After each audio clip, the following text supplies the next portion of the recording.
Ladies and gentlemen, welcome to another episode of East Meets West, ladies and gentlemen. And we are meeting. We're meeting. It's playoff time. And we have a special guest. The amazing. He's a clutch points contributor. And I might be missing out. What you do, USA basketball and everything. Hayden Cilley, ladies and gentlemen. Let them know what else you do. Because I'm one of the things I clicked on Twitter. It was like, yeah, no, this ain't going. Man, listen.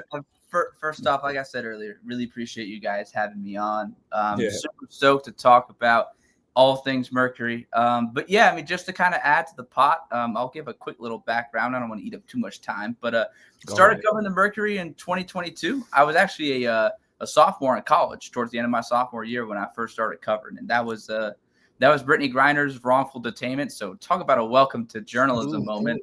Yeah. Welcome to reporting. You know, you're walking on eggshells every single day, but Right. no, I mean it was fantastic. Built a lot of great relationships with players, the franchise itself, executives, coaches, things of that sort. I got to see kind of the worst of things, but this season I've also got to see the best of things. So I mean I've been covering Mercury this is my fourth season now. Just finished up covering the Suns for my first year, and then last summer I was actually like what you said, MJ, doing work with USA Basketball throughout the summer, covering the women's national team, a bunch of other community events as well. But I mean it's funny. I mean I think I'm just sort of How was that? Oh, it was a blast with the USA team. Oh, it was great. It was actually really funny though because like I had never worked for an organization like that at all, and so it's like their parameters are a little bit different because it's like, if you wear the red, white, and blue, if you wear that logo, players are like, oh, what's up? How are you? And I'm like, literally, I was walking into a hotel, like we were doing interviews, like with the 3x3 team, and I see Stewie, Brianna Stewart, and she's just like, hey, how's it going? Like just so casually, and I was like, I'm good, thanks. Like, it's crazy the amount of respect that so many people, not just writers, but so many people within that organization have. Oh, Terrific. that's what's up. Terrific. That's amazing. That's got to be an amazing experience. Like to actually be there with the USA team, like the gold medalists. Yeah. That's. I mean, Shout out does to you, it bro. actually Shout out to ever you. like when you're covering, say, for example, the USA, the USA Team USA, like, do you ever have to pause, or are you kind of like very like you have to like kind of check yourself? You're cognizant that like you are literally witnessing history. Like, does that like affect your ability to actually do your job? Because you're like, it's hard not to be a fan at times. Right. Oh yeah. I will say though, what was nice about the women's national team and doing Mercury coverage for 2 seasons before that was like I actually grew a lot of familiarity with a lot of the players. Like obviously, Diana Taurasi and Brittany Griner, especially DT. We built a relationship a couple of years before I started even doing USA basketball, which I thought was kind of all the more fitting, to be honest. And like her running joke, because when I first started covering, I was 19 years old, and so like, she made the joke of like I could be your kid, right? Like that's how young I was.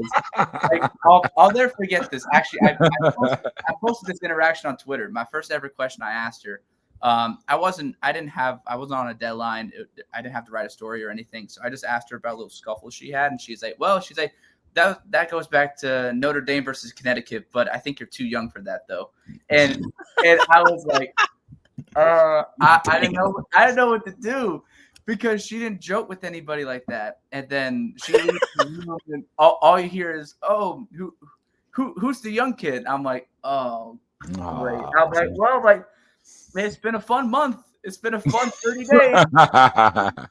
And everybody, like the game night staff, the assistants, the PR manager herself is like, no, like that's a great thing. If she jokes with you, that's a great thing. And so I mean, there were times definitely I was a bit starstruck. Even I interviewed. This is hilarious.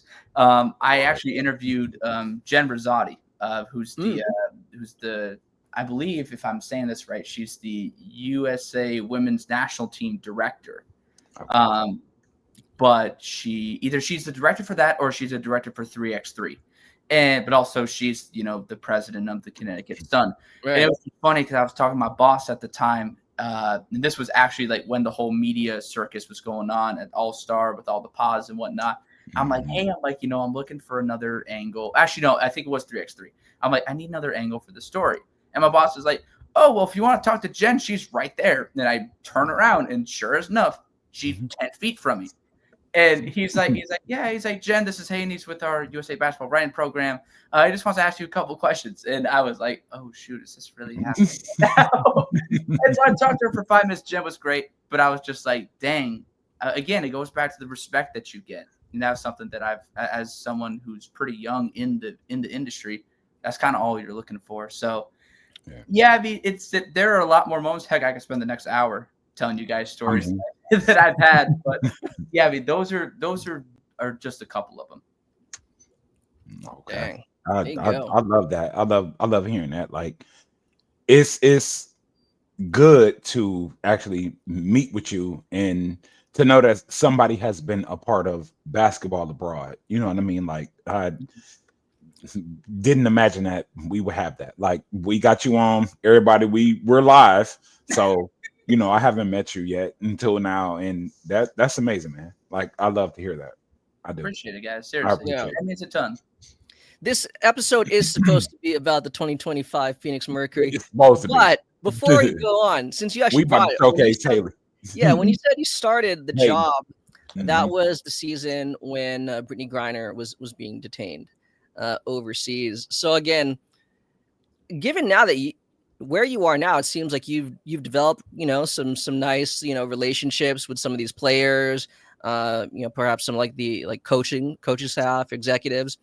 But at that time, being someone so new, like, was it more difficult to kind of be able to either get players to kind of be more candid or to just kind of open up, not even necessarily about the BG situation, but just like the season as a whole, given that there was that, situation kind of lingering over the entire season?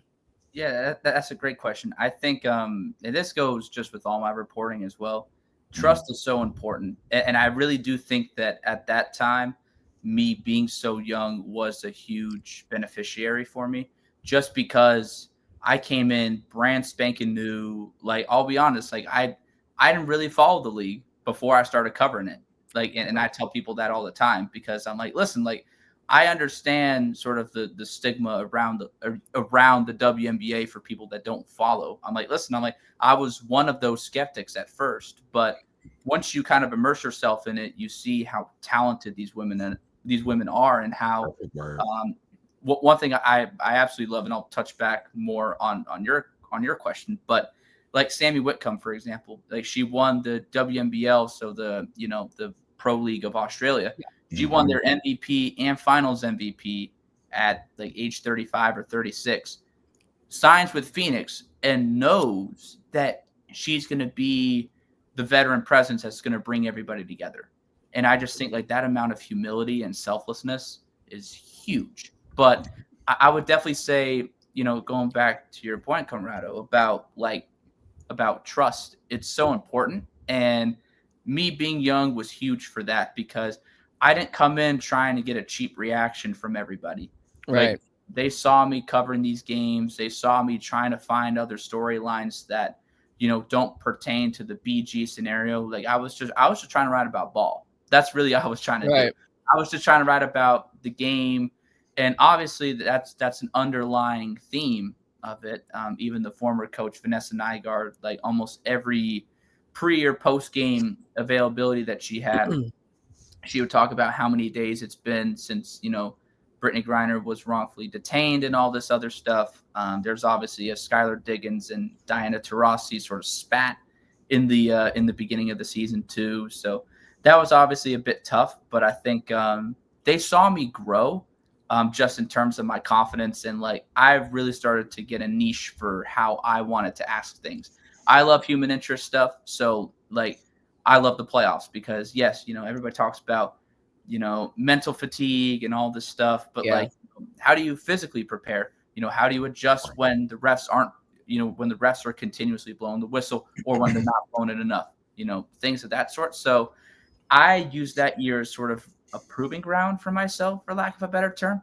But also like towards the end of the season, you just get a feel for, kind of who you are, and also like executives see it, the coaches see it. I mean, I went through 2 coaching changes. We had Nygaard was fired at the beginning of 2023, and then Nikki Blue took over as interim. She was let go, and then Nate came in. And so, I mean, it's been a roller coaster, but it's been I think when you're also with an organization for so long, like literally, like I'll see the GM Nick Uren in passing, and I'll just be like, "Hey Nick, what's up?" He's like, "Nothing much, Hayden. How are you?" Like just little things like that. Sort of, it goes a long way.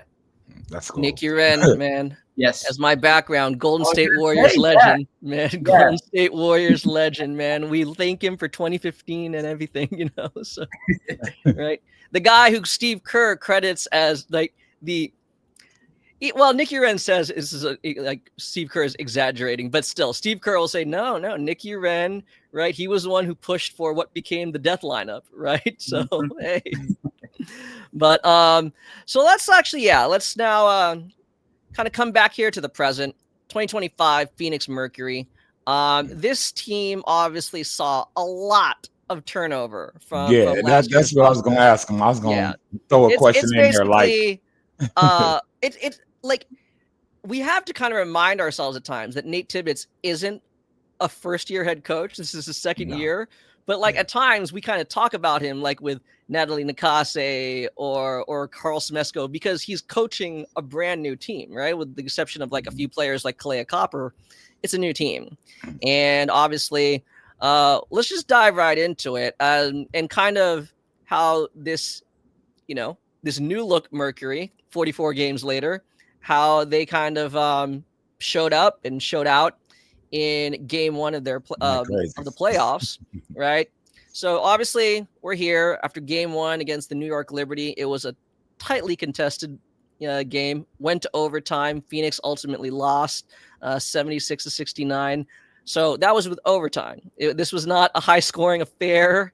So I figure like, let's just kind of, again, the storylines of the game that somehow kind of mirror the storylines of the season. So going right into it, as a team, they shot less than 33% from the floor. I think they made 6 of 26 from 3 or something like that. They had some good moments, but the big 3 largely struggled, I would say at least shooting from the floor. But one player particularly is kind of getting the brunt of criticism today. That player being Satou Sabally, right?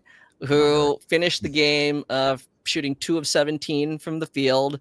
I think you and a number of other reporters pointed out that actually tied for the fewest amount of made field goals, right? When taking at least 15 field goal attempts or more, right? So she only made 2.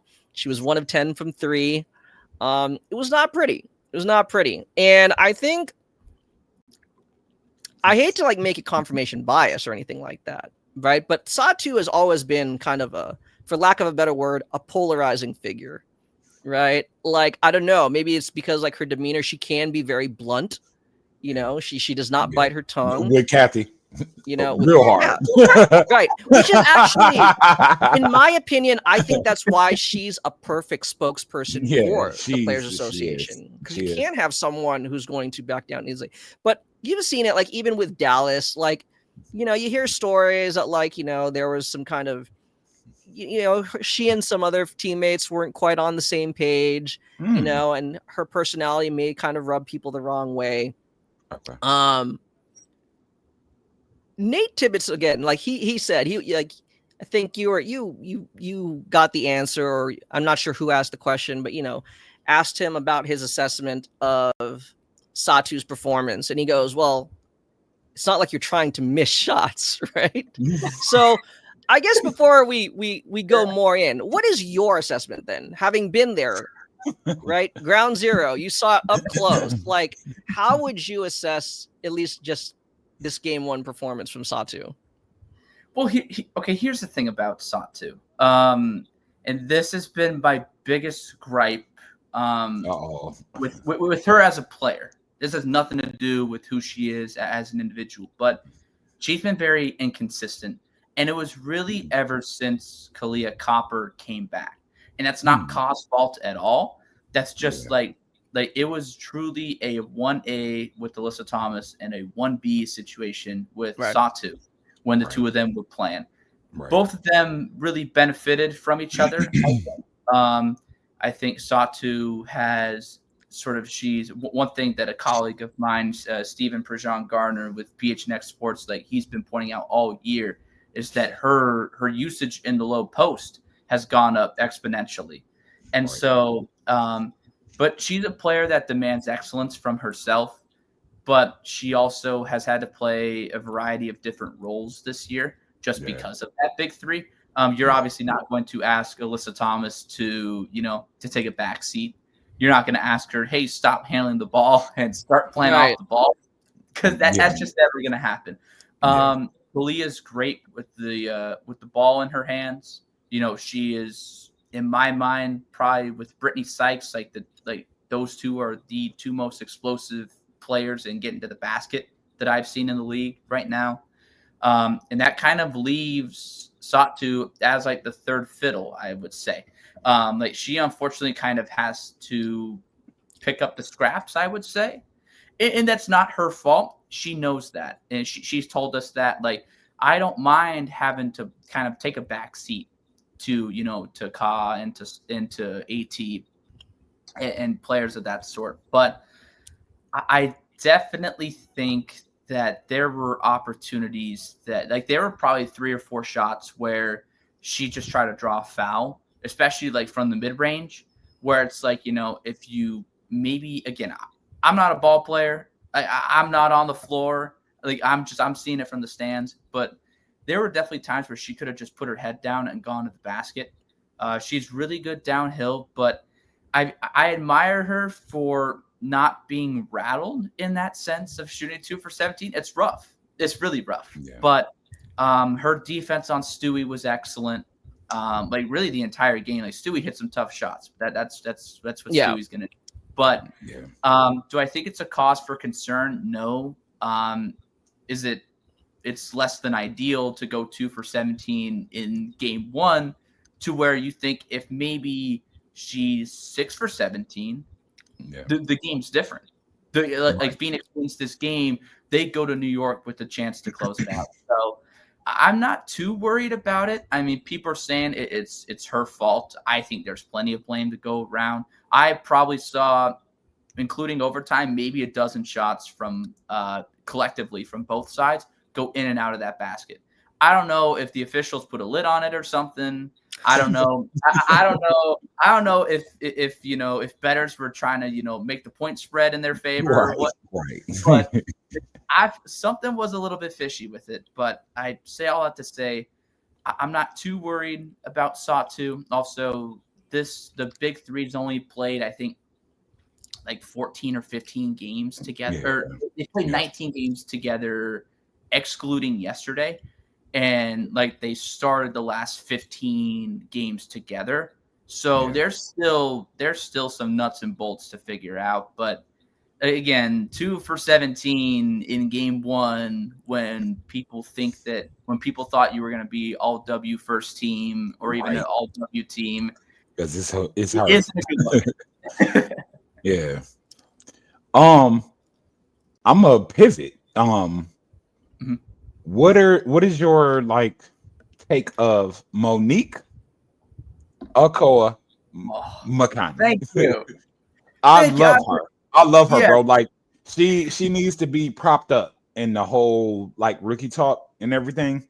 And I love her game. I'm sitting up here about to cuss. Go ahead. I love, you said it best. Like Mo's game it's so valuable. People are going to look at this. Here's here's what I've learned being a media member and watching basketball, and having an objective view on things. Stats don't always paint the full picture, and that is exactly the case for Mo. She is, in my mind, now perhaps I'm biased here, and I probably am, but from what I've seen, at least I'll say this, in terms of rookies, she's easily the best screen navigator. Like the last few times before game 1, she really made Sabrina Ionescu work. And mind you, Sab is someone that uses a lot of off-ball screens, and you have to be on your A game, from a stamina perspective to keep up with her. Yeah. And Mo can do that. Mo's strong. She can actually handle bigger guards, sort of down in the low post I've seen. But it's the poise she plays with. It's where she just has this innate ability to just never play in a hurry. And there have definitely been times where she's done that. Especially like yesterday, I think that was a big thing. In game 1, she definitely looked a bit rushed on some of those shots, but that was also because they're giving her the ball with 4 seconds left, and she's close to half court. She has to make something happen.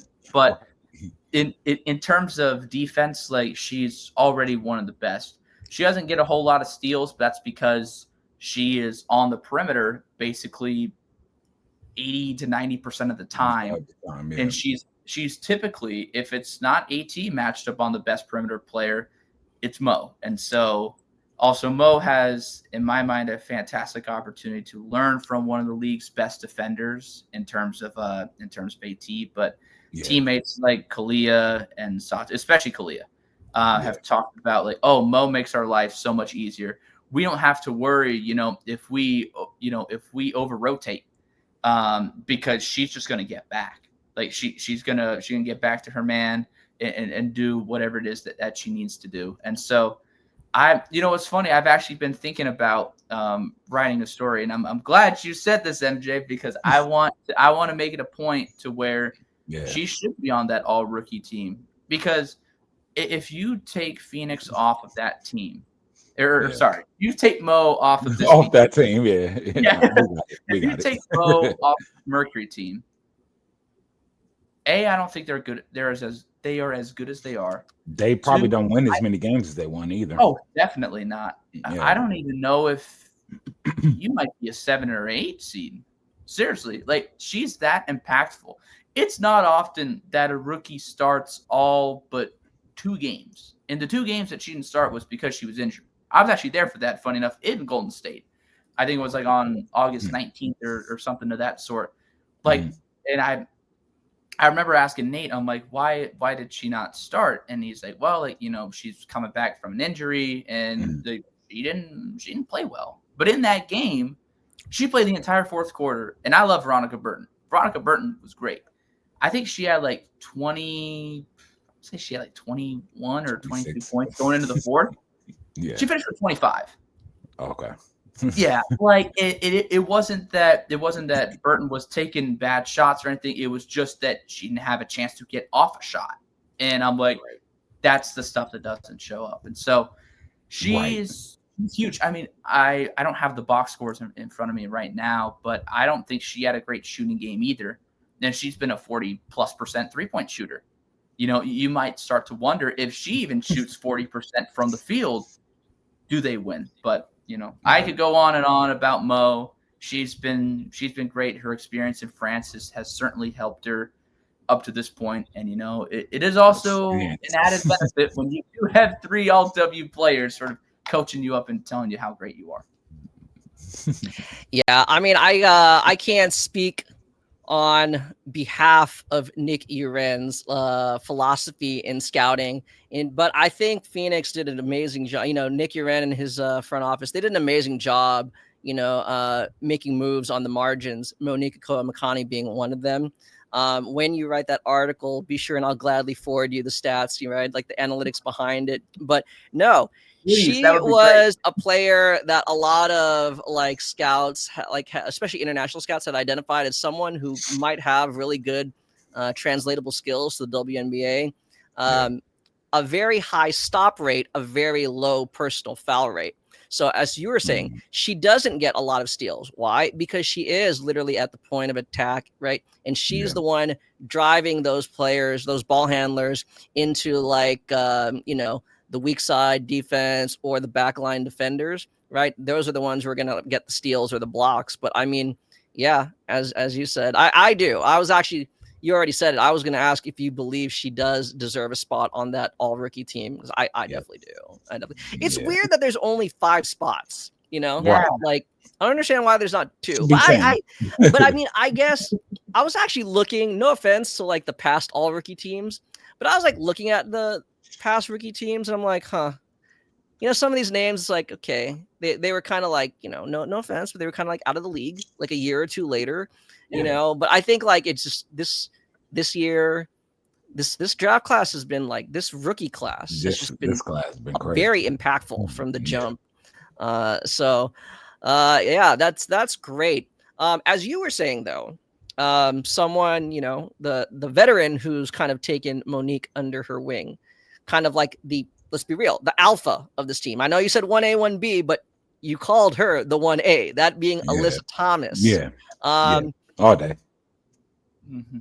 Before we actually get into like your assessment of her game 1 performance, a couple of weeks ago, you made a fairly compelling case of why you thought she should be MVP. And I know now the ballot's already in, but still, can you share or kind of elaborate again of why you believe that, even despite A'ja Wilson and despite Nafisa Kahleah and their individual brilliance, why AT should have been or should be heavily considered for MVP? Yeah, I think the thing with Fee and A'ja, all 3 of them are fantastic players. Like AT, Fee, A'ja, this is why this league is getting more traction because you are seeing the best of the best. At the beginning of the year, it was, Nafisa Kahleah is going to run away with it. Heck, even like before she was injured the injury, right? Like before she was injured the first time, Caitlin Clark had a legitimate case for it. And so, you bring that up. A'ja Wilson leads this resurgence for Vegas where they've won 17 in a row 17 now, yeah, including last night. And then you have AT, who has been consistent all season. But it's gonna suck because I don't think she's gonna get it. She's not gonna get it because she doesn't have these eye-popping numbers. The assists, sure, but like she's not a scorer. I'm gonna tell you right now, and I love AT. I've talked to her personally, but her game is not very flashy. It's not.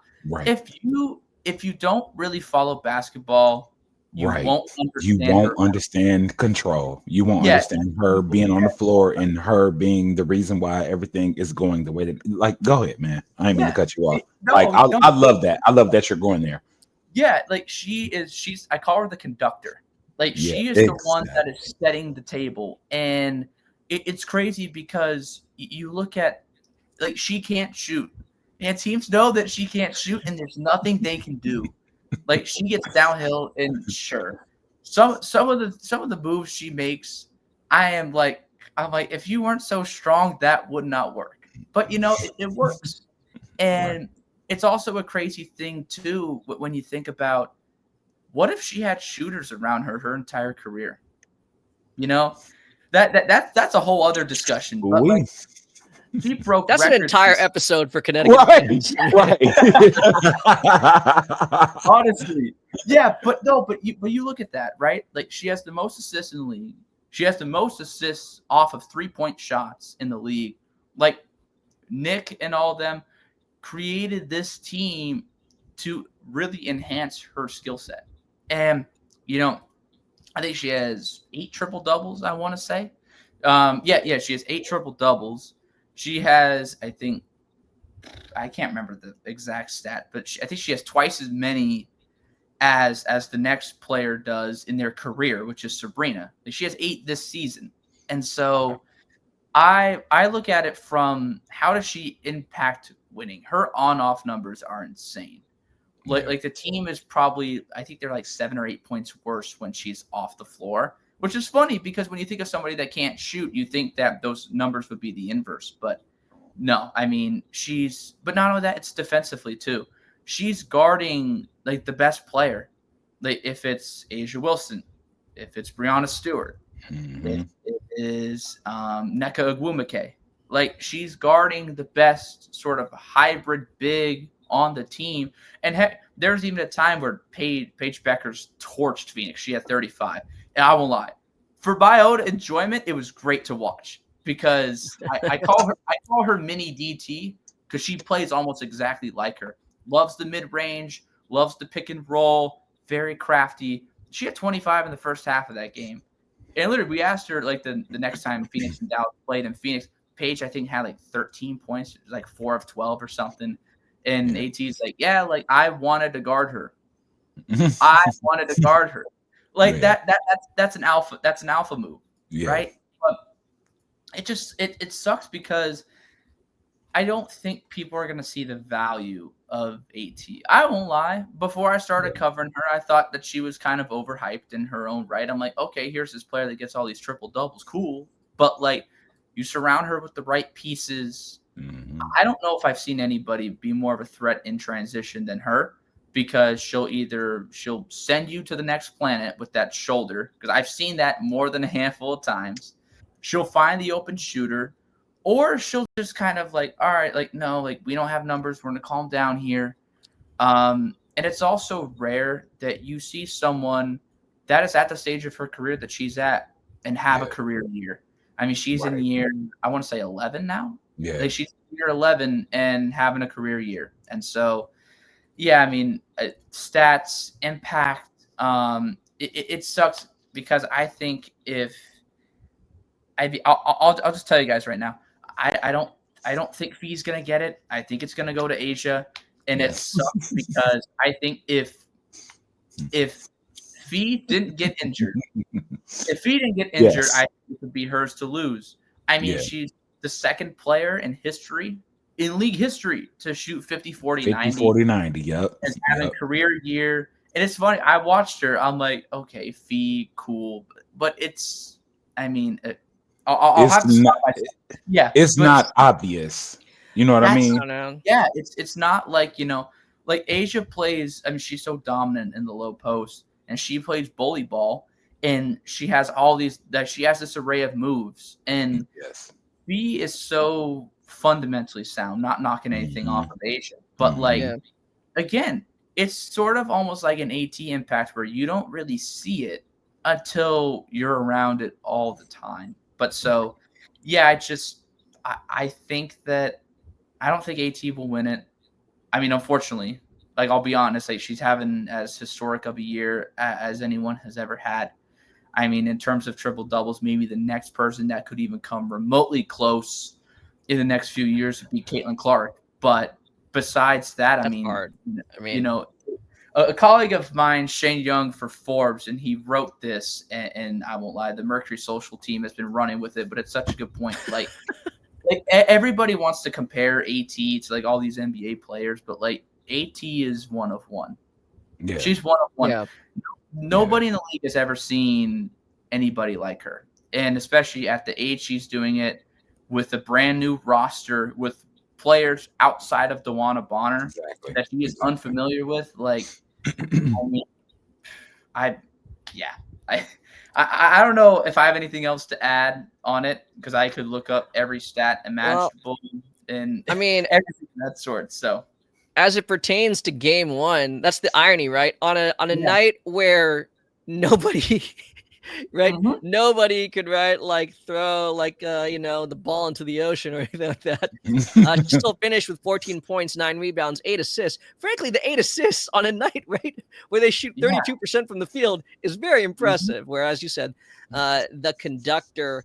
Let me ask you though. I mean, I know we talked about Satou already, but in terms of like that 1A, 1B pairing, over the course of the season, what did you think about, like, do you believe they kind of found that right balance? I know it kind of gets tricky, as you said, when Kahleah came back in, might have kind of thrown Satou's rhythm off. But, like, if we look back at Satou, why'd she get the nickname the Unicorn, right? Because she is, right, like this a power forward essentially, right? A power forward size player who has, you know, guard skills and everything like that. Her playmaking was supposed to kind of make her stand out, and she do her you know, thing.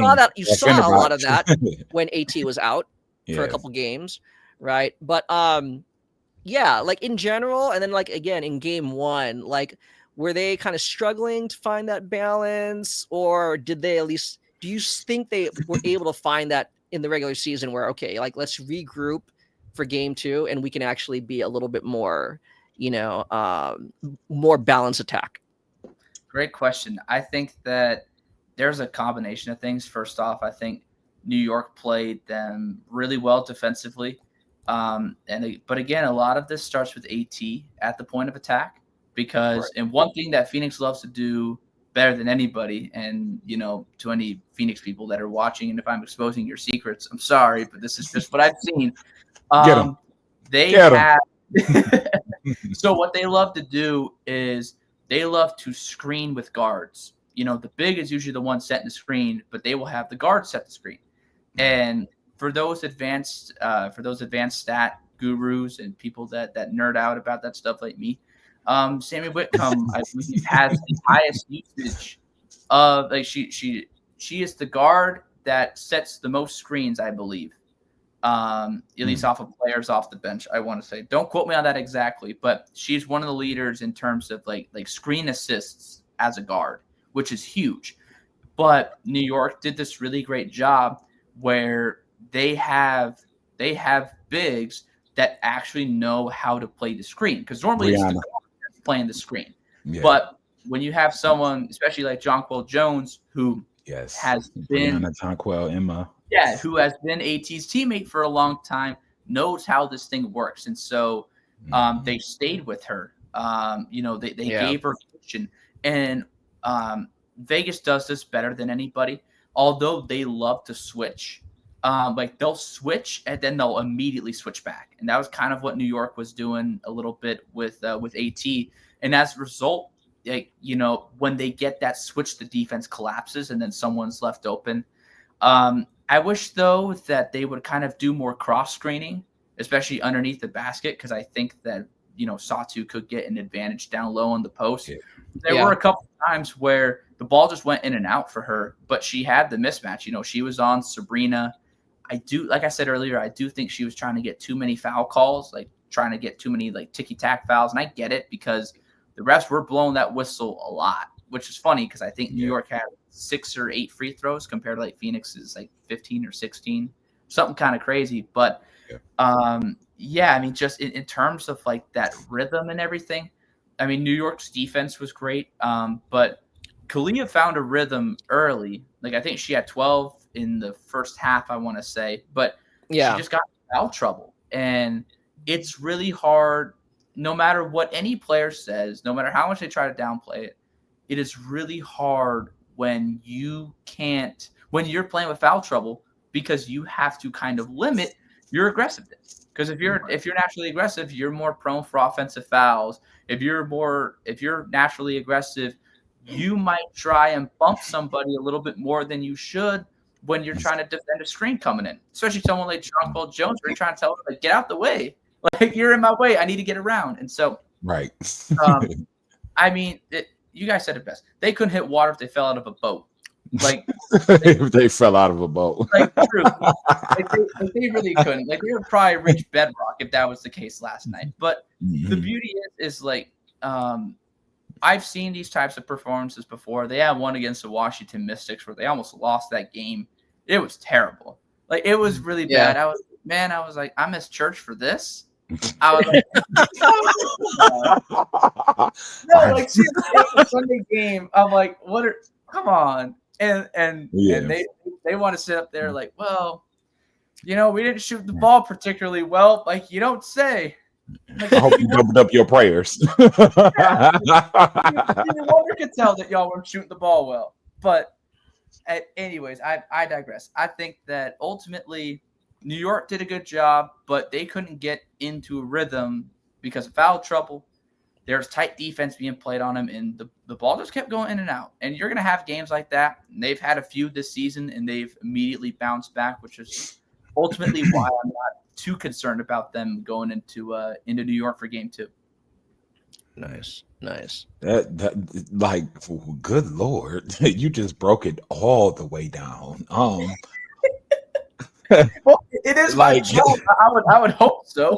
I would hope you just broke it all the way down. Let me ask you something then, actually, because you gave like a great answer and a great recap, a super breakdown of the team. Like, you're absolutely right. Kahleah Copper was on fire in the first half. 12 points. She ended up finishing with 15, as you said. Foul trouble, lost rhythm, defensive intensity ramped up on both ends, or for both teams.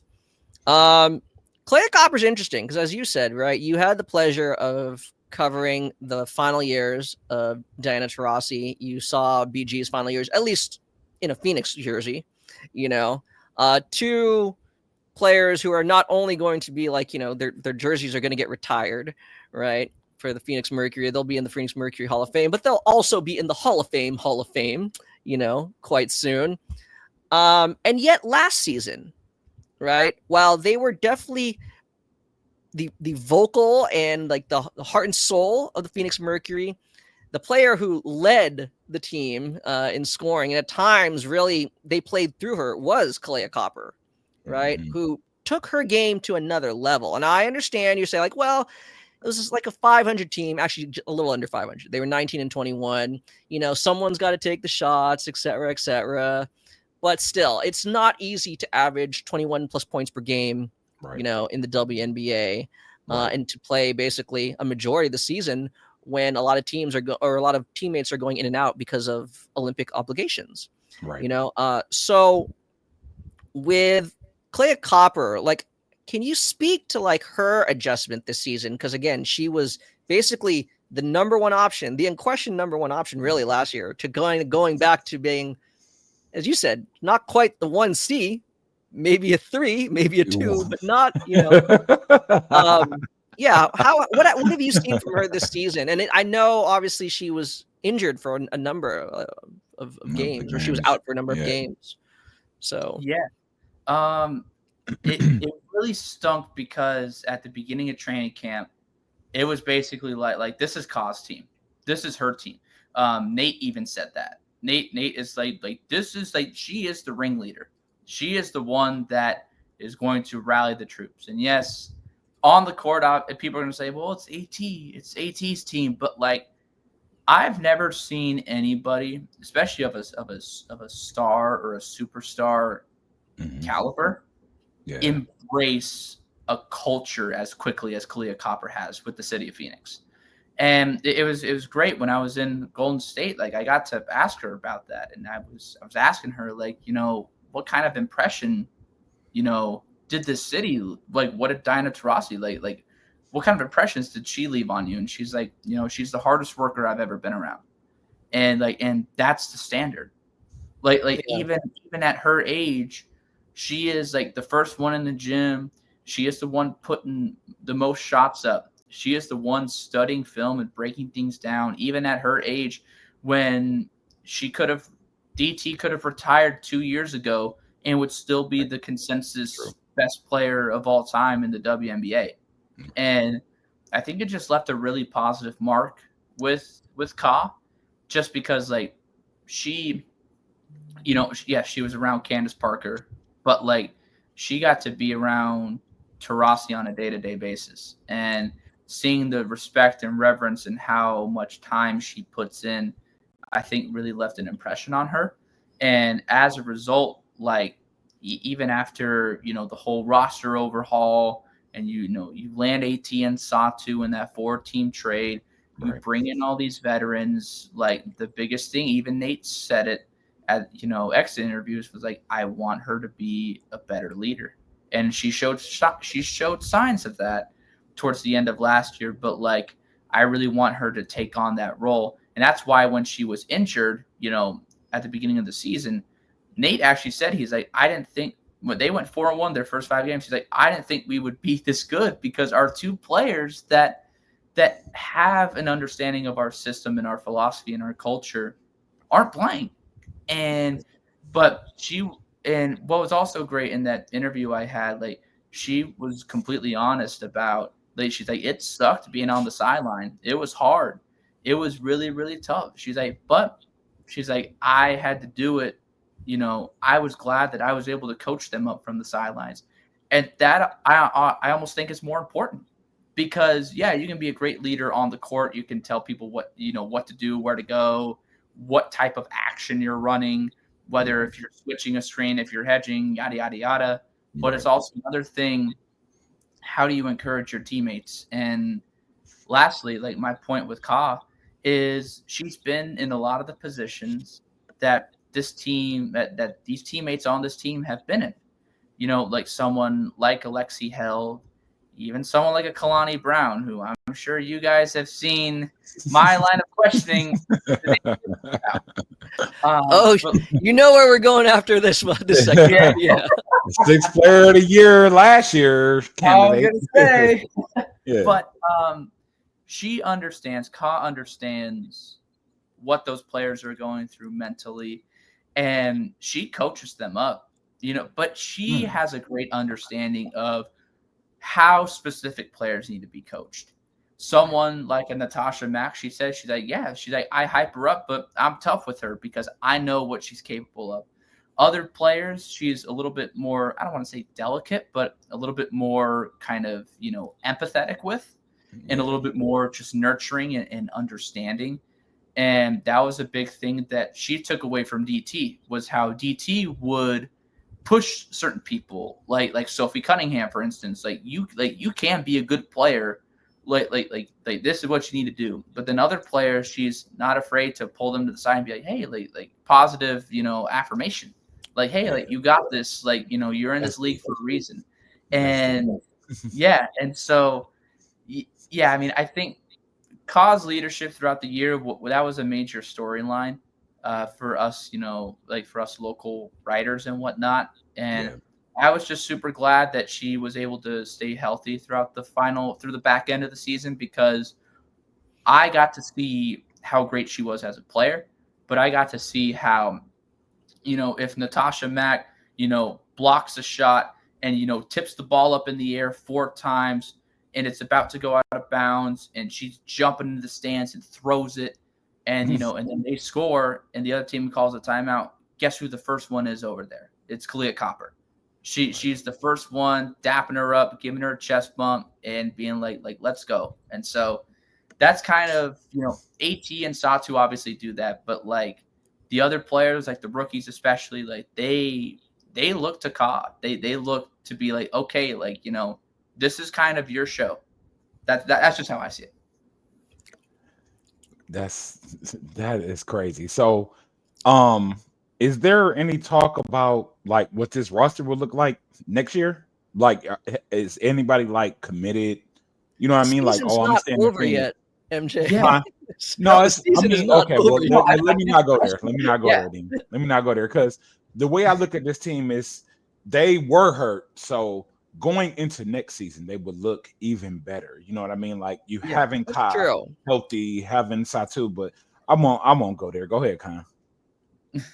No. Actually, no. I think that's a good question. Like, I mean, I'm just joking, but it is interesting because it's like, I guess, we refrain from like postseason talk because like the season's still going. That's why I pull back. I'm like, MJ actually has a good point. Like the big three didn't play together very often, like this season.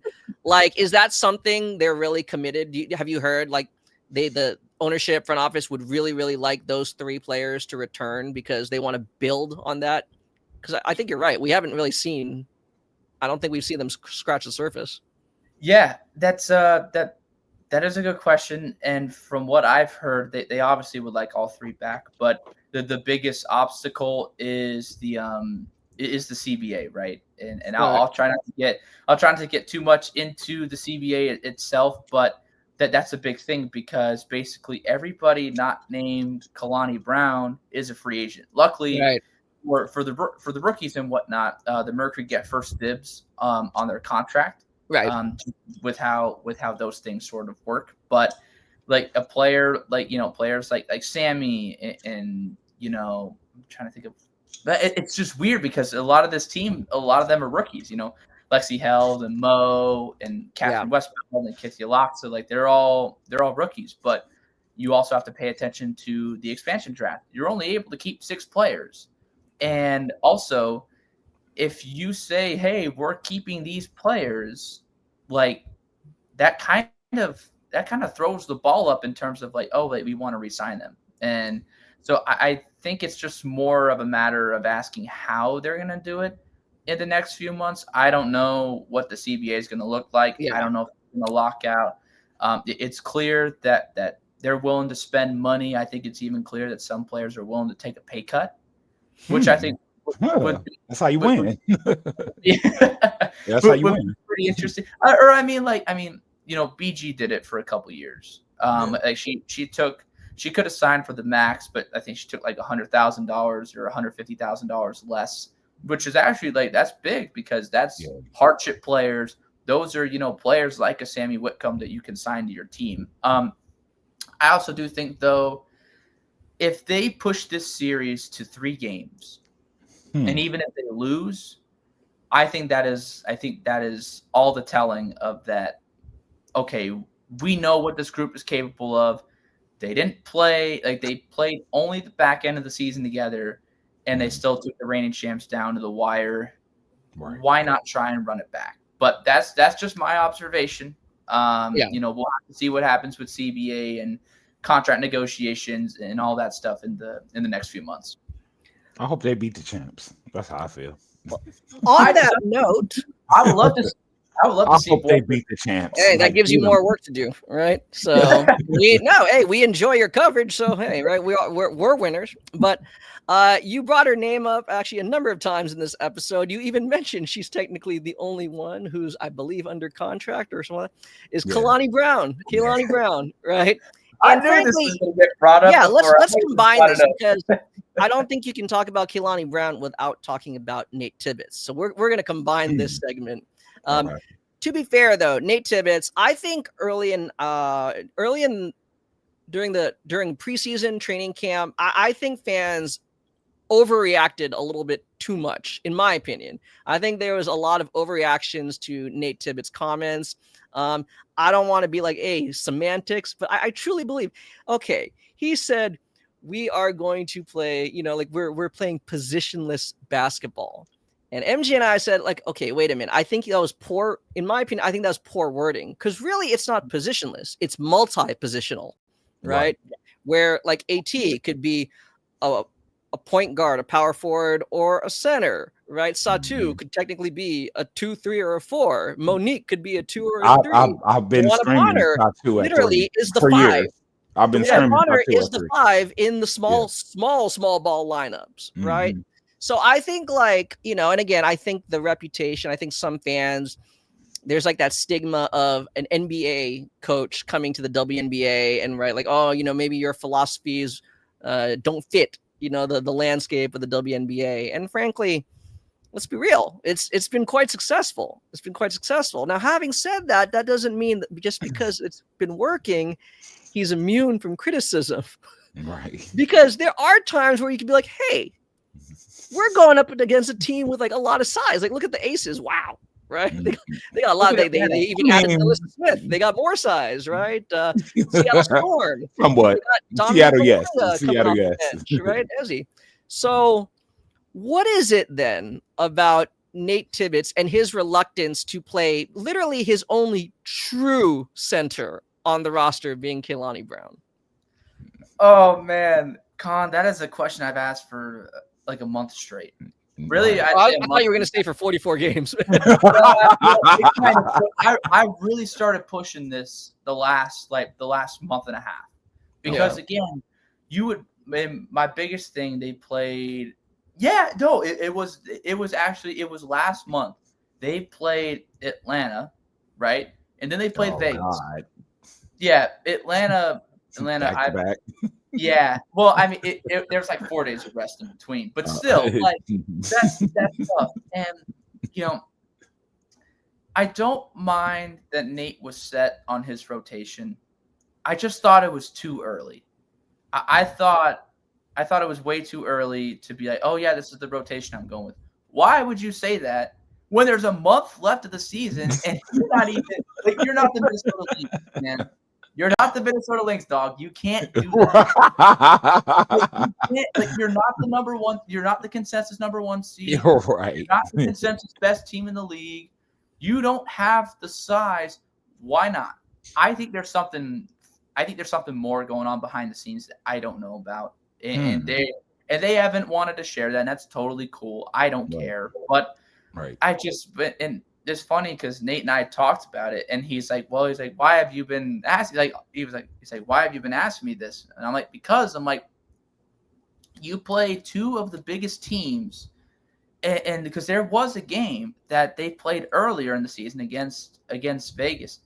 And when Kalani Brown was on Asia Wilson, and yes, Kalani Brown has struggled with foul trouble. The motor sometimes isn't there from what I've seen. And I know that I'm sure, but also she does slow the offense down. It's also because she's 6'7". It's also because she is literally a big player. But when you have somebody like an Asia Wilson, I mean, she torched Phoenix for 40-some points. I want to say. I think it was high 30s or low 40s. And I had the balls to ask him, I'm like, do you think that playing, the rest of your rotation would have made a difference? And he's like, no. I'm like, oh my goodness. But I'm no expert. I'm no expert here. But logistics say that if there's a 6'4" center who's ultra physical, you put someone that's 6'7" that's also physical, you're gonna limit them. That's the key thing with Asia. You're not gonna stop her, but you're gonna limit her. And that's what I thought the big thing was. And so to answer your question, Con, I think that there's a reluctancy to start because she doesn't fit the offensive scheme. In my opinion, she probably don't. I could be completely wrong, but I think she was added in the Satou trade because Dallas wanted that salary dump. It's also because they had Tierra McCowan on their team. She's actually nice. That's the thing. Kalani has had games where, granted, it might be a blow up, but she has good footwork. She has good size. She has a really good touch for someone her size. She can anchor your second unit. You know what I mean? Yeah. She did that in Dallas. I've been on Kalani Brown. I've been paying attention to her real heavy. Last year, it was crazy. You know what I mean? I forgot what percentage it is. It was something I did when I was doing my research or whatever, but it was last year. But she was tops, bro. She is tops.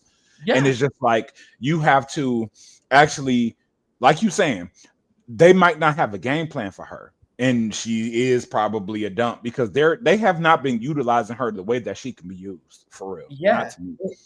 I mean, there have been times where, for example, I keep going back to that Vegas game because she is not known as a great defender, but she's a big body and she is she's going to slow the game down offensively. But you know what? How creative could you be when your first unit is so fast and so up tempo? I think Phoenix was at least top 5 in pace, I want to say. Third. And you bring in someone like Kalani, where if you're facing a team that lacks size, okay, let's slow the game down a little bit. And again, that's playoff ball anyway. Yeah, I think there has to be something going on behind the scenes that we don't know about because she's not a bad player. I think it was a couple years ago. I think she had the most double doubles off the bench for Dallas. And she can rebound, she can score. She's actually a pretty decent free throw shooter too. And so I mean, the whole organization knows I've been high on her. My colleagues joke around with me Kalani didn't play her. Are you gonna ask Nate about it? And I'm at this point, no. But definitely. I think it was a bit too early for him to be this is the rotation that we're setting and not giving other things a chance because when you do play those bigger teams, no disrespect, but Natasha Mack is a great defender, but when you have 6'4" Natasha Mack on 6'6" Jonquel Jones, that's a tough matchup. Yeah. You know, even if you bring Kalani in for like, hey, just foul. Like, even be a physical presence, like beat her up a little bit. Yeah, be as physical until the ref blows the whistle. Yeah, exactly. And so there's obviously she doesn't fit the team's philosophy. I get that. I just think you're just wasting a lot of talent. That's my only thing. That's been my only gripe with it. But I mean, they're the 4 seed. You know, the last, I'd say, month and a half of the season, they've played well. They have their starters. So I mean, I technically can't complain, but I just think it was just a really missed opportunity for Nate to really expand his game. Because yes, he loves pace and space. He loves the transition game, but like, what happens? Yeah, slows it down. And I think here would have been a really great time to figure out, okay, what's a good half court set we can run. But again, that's why he gets paid the big bucks, and that is why I get paid right about it. So he's like winning. I feel like Kalani is another, like, I'm going off what I've seen in Dallas, but she is capable of being like a Tierra McCowan or something like that. Like, you know what I mean? Like, she can actually carry a portion of your offense, and they have not used her like at all. You know what I mean? Like, it's like, oh, she gets 6 points this game, then 0, or then she's not playing or whatever. And I've wondered if that's got to do more with AT. You know what I mean? Like the way that she likes to run.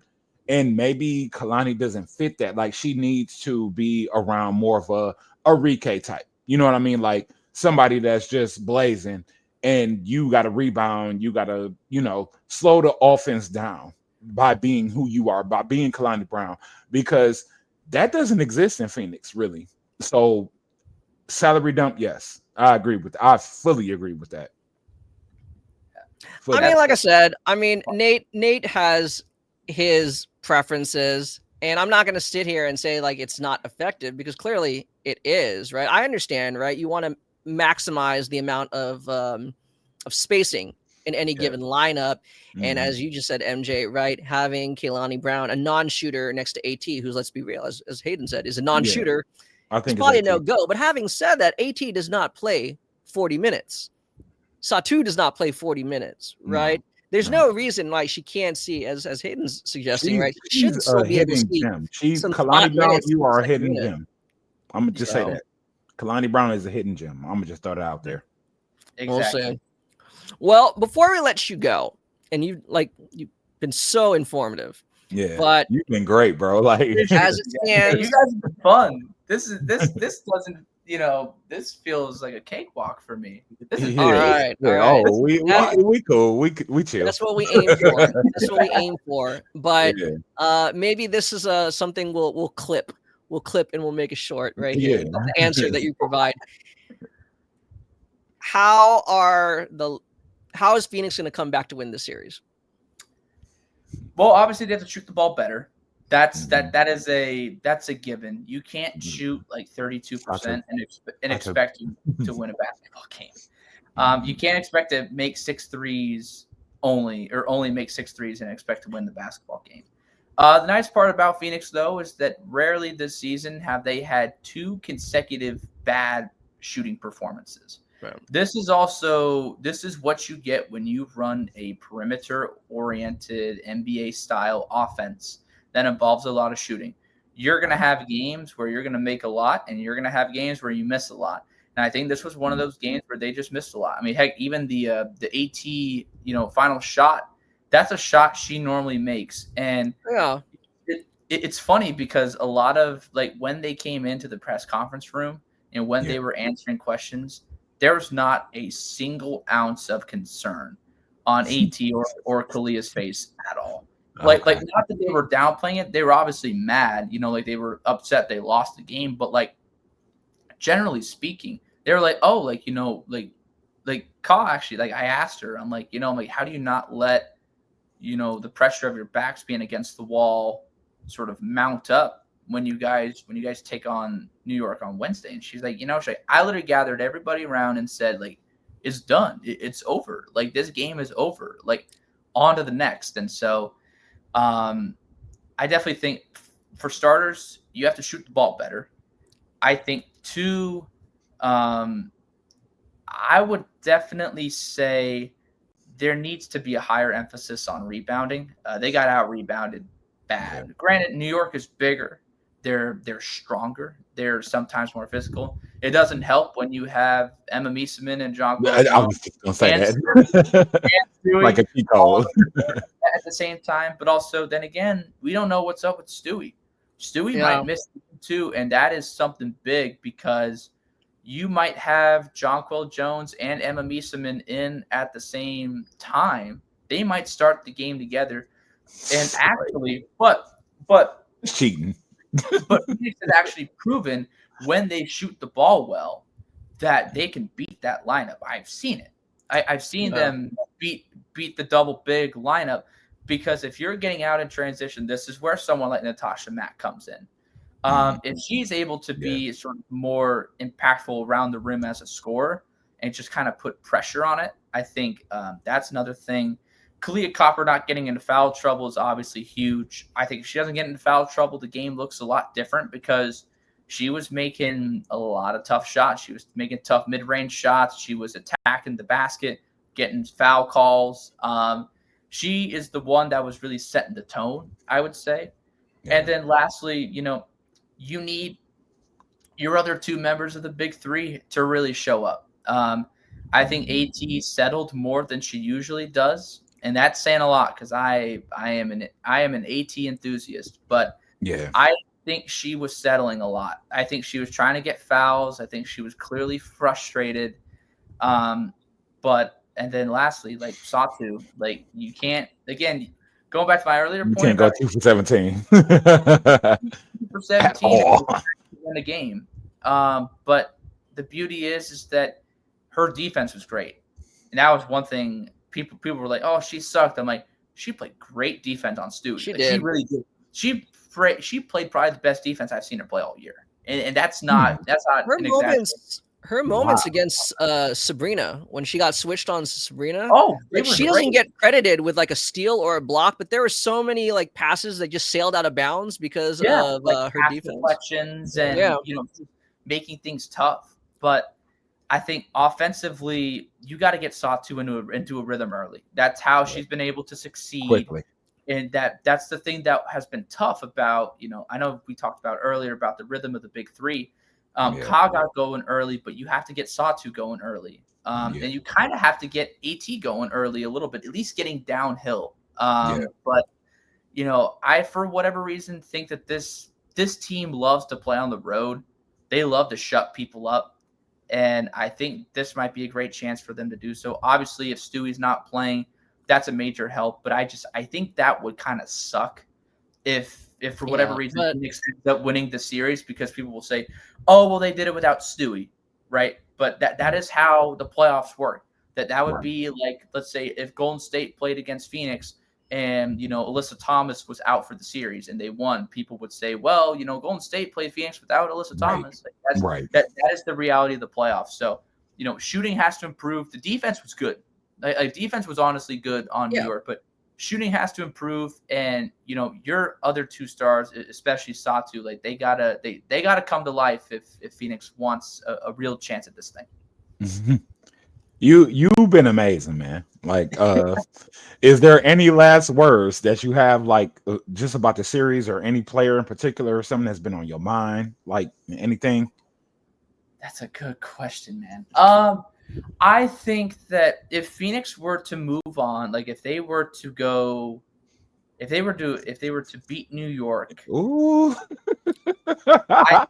I think if they were to beat New York, there is a possibility of them going all the way.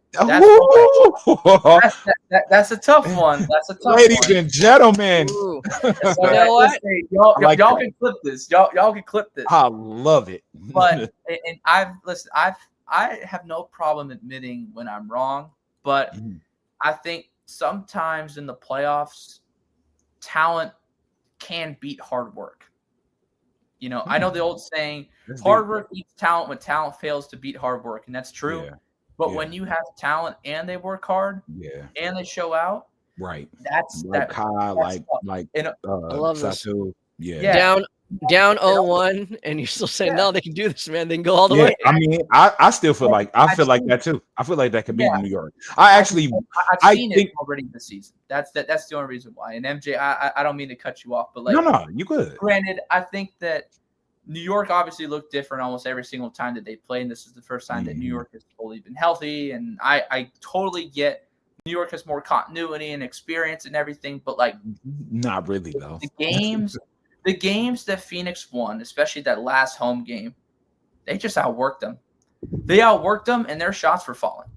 I think that I don't think Phoenix was necessarily outworked in game one. Their shots weren't falling. But the beauty of a team that shoots a lot of threes, you make some and you miss some. And if they make some, like, they have the chance to beat anybody from a talent perspective on paper. But it's just a matter of, are they going to make their shots? Are they going to continue to play the great defense that they have been playing? And really, what's Nate going to do with this minute sheet? That was a big talking point the last 2 weeks. What are you going to do come playoff time with your minute sheet? AT, Stephanie White almost ran her into the ground for the last 2 years. She would lead the league in minutes.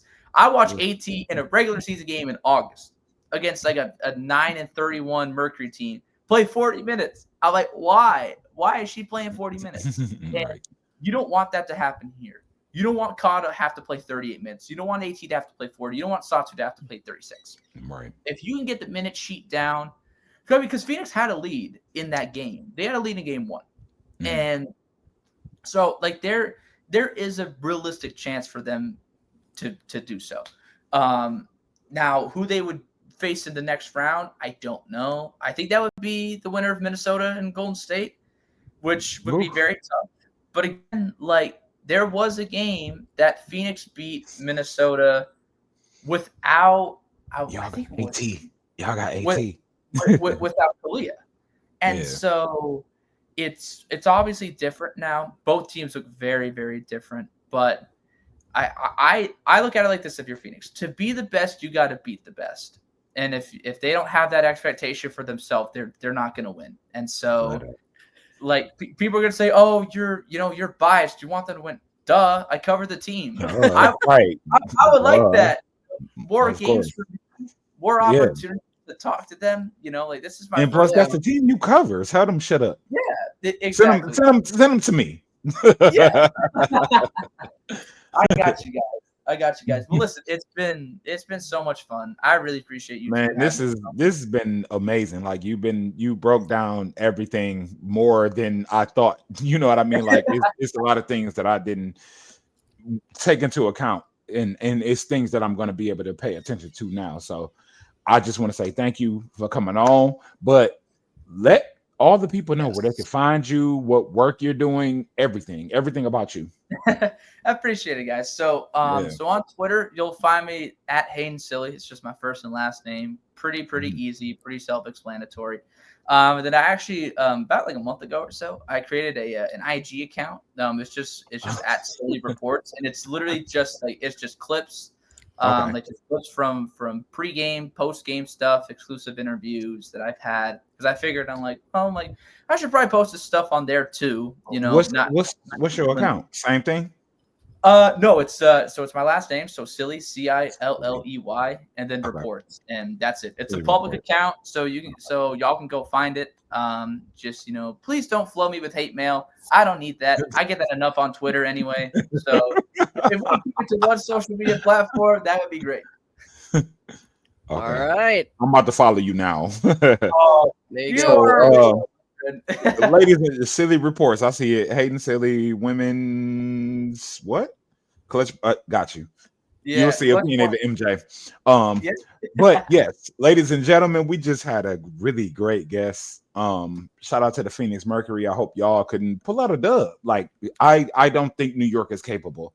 To be honest, like, it's been too much injury. Has been, like you mentioned, continuity, but I don't think they have it. So hopefully Phoenix can come through. Even though they haven't necessarily had the same health continuity either.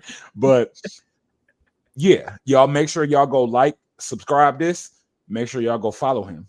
I just follow him on Instagram. I just did it right now. Like so, yeah, no, that's cool. That's cool. Like, so make sure y'all do that, and thank y'all. Good night. Appreciate you, Hayden. Oh, I can't end right. They're gonna be like, oh, they didn't end right.